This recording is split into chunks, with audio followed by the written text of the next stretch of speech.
Στο χείλος ενός ολοκληρωτικού πολέμου βρίσκεται από χθες το βράδυ η Μέση Ανατολή, μετά τη σφοδρή πυραυλική επίθεση του Ιράν στο Ισραήλ, με τις δύο χώρες να βρίσκονται πιο κοντά από ποτέ στο φάσμα μιας ανοιχτής μεταξύ τους σύγκρουσης. Τεχεράνη και Τελ Αβίβ ανταλλάσσουν απειλές για εκατέρωθεν αντίπεινα. Σε περίπτωση που το Ισραήλ επανέλθει με νέες επιθέσεις και με επικίνδυνα σενάρια για τις οποίες πληθαίνουν. Εν τω μεταξύ, οι Ισραηλινοί συνεχίζουν τις επιθέσεις τόσο στο Λίβανο όσο και στη Γάζα, όπου από χθες το πρωί πραγματοποιούν μικρής κλίμακας χερσαίες επιχειρήσεις. Ο Ισραηλινός στρατός κάνει λόγο για εμπλοκές σε κοντινή απόσταση στο νότιο Λίβανο σε νέα δήλωσή του, αναφέροντας μάλιστα ότι πραγματοποιούνται επιχειρήσεις σε αρκετές περιοχές. Δυνάμεις της ταξιαρχίας καταδρομών, συμπεριλαμβανομένων στρατιωτών της μονάδας Εγκόζ, εντόπισαν και κατέστρεψαν υποδομή επίθεσης της Χεσμπολάχ. Τα στρατεύματα σε συνεργασία με την Ισραηλινή πολεμική αεροπορία εξολόθρευσαν τρομοκράτες και εξάρθρωσαν τρομοκρατικές υποδομές μέσω πυρομαχικών ακριβίας και εμπλοκών σε κοντινή απόσταση. Προσθέτει ότι περισσότερες από 150 υποδομές τρομοκρατίας έχουν καταστραφεί από πρόσφατες αεροπορικές επιδρομές. Ο Ισραηλινός στρατός δήλωσε ότι περίπου 40 ροκέτες εκτοξεύτηκαν στη Γαλιλαία από το Λίβανο κατά την τελευταία ώρα, με κάποιες εξ αυτών να αναχαιτίζονται. Στην περιοχή, αυτή τη στιγμή, ηχούν σιρήνες πυραυλικής επίθεσης, σύμφωνα με την Ισραηλινή εφημερίδα. Η πρεσβεία του Ισραήλ στη Στοκχόλμη έγινε στόχος πυροβολισμών χθες Τρίτη το απόγευμα, χωρίς να υπάρξουν ευτυχώς τραυματίες. Όπως ανακοίνωσε η Σουηδική αστυνομία, προσθέτοντας ότι έχει ξεκινήσει έρευνα για το περιστατικό. Χθες το απόγευμα, περίπου στις 6, 7 ώρα Ελλάδας, ακούστηκε μια εκπροσωπρότηση σε δρόμο κοντά στην Ισραηλινή πρεσβεία, στο κέντρο της Στοκχόλμης, επισήμανε η αστυνομία. Η Ρεμπέκα Λάντμπεργκ, εκπρόσωπος τύπου της αστυνομίας της Στοκχόλμης, επισήμανε ότι η αστυνομία ενημερώθηκε για πυροβολισμούς στην πρεσβεία του Ισραήλ. Όμως πρόσθεσε ότι η αστυνομία δεν επιθυμεί να αποκαλύψει ακριβώς τα στοιχεία που εντόπισε, διότι η έρευνα βρίσκεται σε εξέλιξη ακόμα. Έκλεισε για αυτοσυγκράτηση και εκεχηρία μετά την Ιρανική πυραυλική επίθεση. Προειδοποιήσεις από τον Φον Ντερ Λάιεν και Μπορέλ. Η Κύπρος έθεσε σε εφαρμογή το Εθνικό Σχέδιο Εστία για την εκένωση πολιτών από την περιοχή.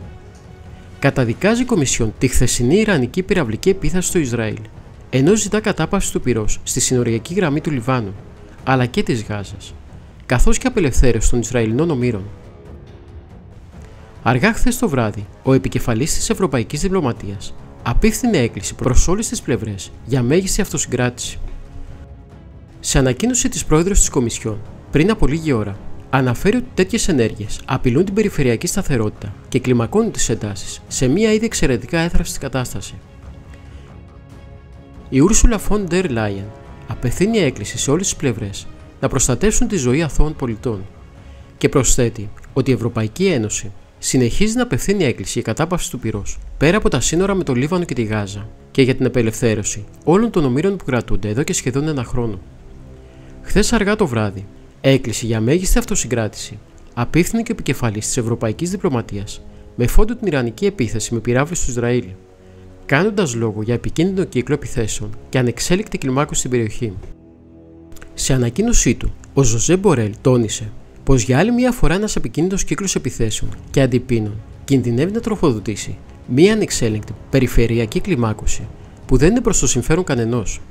Η Ευρωπαϊκή Ένωση παραμένει πλήρως προσιλωμένη στη μείωση των εντάσεων και στην αποφυγή μιας επικίνδυνης σύγκρουσης. Η Ευρωπαϊκή Ένωση βρίσκεται και θα συνεχίσει να βρίσκεται σε στενή επαφή με όλους τους παράγοντες για το σκοπό αυτόν. Καλούμε όλα τα μέρη να επιδείξουν μέγιστη αυτοσυγκράτηση, κατέληξε στην ανακοίνωσή του. Από την πλευρά του πρόεδρος του Ευρωπαϊκού Συμβουλίου, Σαρλ Μισελ, σε ανάρτησή του, ανέφερε ότι καταδικάζει με το πιο έντονο τρόπο την επίθεση του Ιράν εναντίον του Ισραήλ. Πρόκειται για απειλή στην περιφερειακή σταθερότητα, ανέφερε χαρακτηριστικά. Το θανατηφόρο κλιμακούμενο σπιράλ στη Μέση Ανατολή πρέπει να σταματήσει τώρα. Ένας περιφερειακός πόλεμος δεν είναι προς το συμφέρον κανενός. Η Ευρωπαϊκή Ένωση επιχείρησε τη Δευτέρα, στη διάρκεια της έκτακτης συνεδρίασης, να εκδώσει κοινό ανακοινωθέν για άμεση κατάπαυση του πυρός μεταξύ Ισραήλ και Χεσμπολάχ, αλλά ήταν αδύνατο λόγω της στάσης της Τσεχίας. Η διακήρυξη περιόριζε μονομερώς το δικαίωμα του Ισραήλ στην αυτοάμυνα εναντίον των τρομοκρατών της Χεσμπολάχ, οι οποίοι βομβαρδίζουν αμάχους στο βόρειο Ισραήλ εδώ και μήνες. Στο μεταξύ, κράτη-μέλη της Ευρωπαϊκής Ένωσης προετοιμάζονται να συνδράμουν στην απομάκρυνση Ευρωπαίων πολιτών από την περιοχή.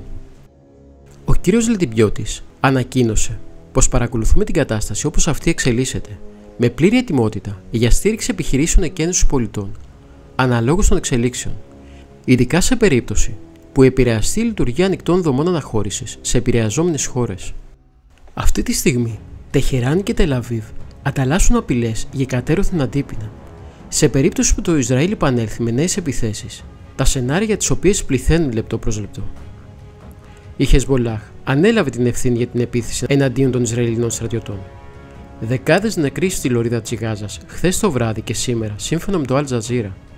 Οι Ισραηλινές επιθέσεις που πραγματοποιήθηκαν κατά τη διάρκεια της χθεσινής νύχτας και νωρίς σήμερα το πρωί οδήγησαν στο θάνατο τουλάχιστον 79 ανθρώπων στη λωρίδα της Γάζας. Ο Ιρανός πρόεδρος Μασούντ Πεζεσκιάν μεταβαίνει σήμερα στην Ντόχα του Κατάρ στο πλαίσιο επίσκεψης που είχε προγραμματιστεί πριν από την τρέχουσα κρίση. Κατά την αναχώρησή του από το Ιράν, ο ίδιος δήλωσε ότι ένα από τα θέματα που πρόκειται να συζητήσει στην Ντόχα θα είναι το πώς θα αποτραπούν τα Ισραηλινά εγκλήματα στην περιοχή της Μέσης Ανατολής. Ανακοίνωση βγήκε σήμερα και για πυραυλικό πλήγμα σε σχολείο στο κεντρικό Ισραήλ. Θαύμα ότι δεν τραυματίστηκε κανείς, λέει ο διευθυντής του σχολείου. Ο διευθυντής του Δημοτικού Σχολείου Σαρχαβότ Σαμπάτ, που χτυπήθηκε από ιρανικό πύραυλο χθες το βράδυ στο κεντρικό Ισραήλ, ύστερα από την επίθεση των 200 και πάνω πυράβλων, δήλωσε στο BBC ότι μοιάζει με θαύμα το γεγονός ότι δεν τραυματίστηκε κανείς, καθώς ήταν εκατοντάδες τα παιδιά τα οποία βρίσκονταν στις εγκαταστάσεις του εν λόγω σχολείου, έως και περίπου 2 ώρες πριν από την επίθεση. Η Γερμανία κάλεσε τον Ιρανό πρεσβευτή στο Βερολίνο μετά την ιρανική πυραυλική επίθεση κατά του Ισραήλ, την οποία τίποτα δεν μπορεί να δικαιολογήσει, όπως ανακοίνωσε εκπρόσωπος του Υπουργείου Εξωτερικών. Καλέσαμε τον Ιρανό πρεσβευτή σήμερα. Δεν βρίσκονταν στην πόλη. Ο επιτραμένος του παρουσιάστηκε στη συνέχεια. Του θυμήσαμε ότι καταδικάζουμε σφόδρα την επίθεση του Ιράν κατά του Ισραηλινού έδαφους και ότι καλούμε το Ιράν να απέχει από κάθε νέα επίθεση, συμπεριλαμβανομένης και μέσω των συμμάχων του, δήλωσε ο εκπρόσωπος Σεμπάστιαν Φίσερ. Το Γερμανικό Υπουργείο Εξωτερικών παροτρύνει τους Γερμανούς πολίτες να φύγουν από το Ιράν, λέγοντας πως η κατάσταση εκεί είναι ασταθής και θα μπορούσε να αλλάξει ανα πάσα στιγμή, σύμφωνα με το πρακτορείο Reuters. Ο Ισραηλινός στρατός έκανε λόγο σήμερα για εμπλοκή σε κοντινή απόσταση στο νότιο Λίβανο σε νέα δήλωσή του, αναφέροντας μάλιστα ότι πραγματοποιούνται επιχειρήσεις σε αρκετές περιοχές. Η Χεσμπολάχ ανέφερε σήμερα, μετά από τη χθεσινή επίθεση, ότι βρίσκεται μόνο στον πρώτο γύρο. Τόνισε μάλιστα ότι διαθέτει αρκετούς μαχητές, όπλα και πυρομαχικά για να αντιμετωπίσει ολόκληρο το Ισραήλ.